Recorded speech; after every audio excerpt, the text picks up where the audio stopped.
Баршаңызға қайырлы күн достар. Үй жағдайында бүгін біз осылай мантоваркаларымызды, қасықтарымызды, яғни кірленген ыдыс-аяқтарымызды тазалайтын боламыз.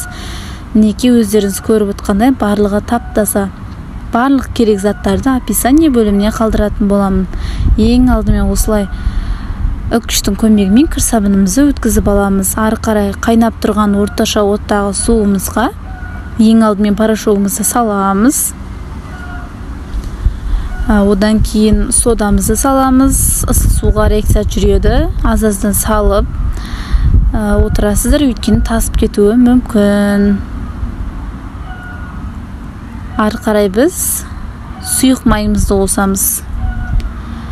Достар, қазақша лайфхактардың дамуына өз үлестеріңізді қосып, менің YouTube каналыма тіркелуді ұмытпаңыздар. Мінекей ары қарай кір сабынымызды саламыз. Дәл осы видеодағыдай барлық кірленген, май басқан ыдыстарыңызды салып қайнататын боламыз.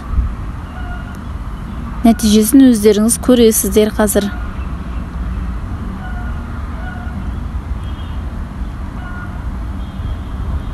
Барлығын шығарып жуып аламыз. Мінекей ешқандай күшті ештеңе де кетпейді, өте тап-таза. Менің арнама тіркеліп, лайк басып, өз пікірлеріңізді жазуды ұмытпаңыздар.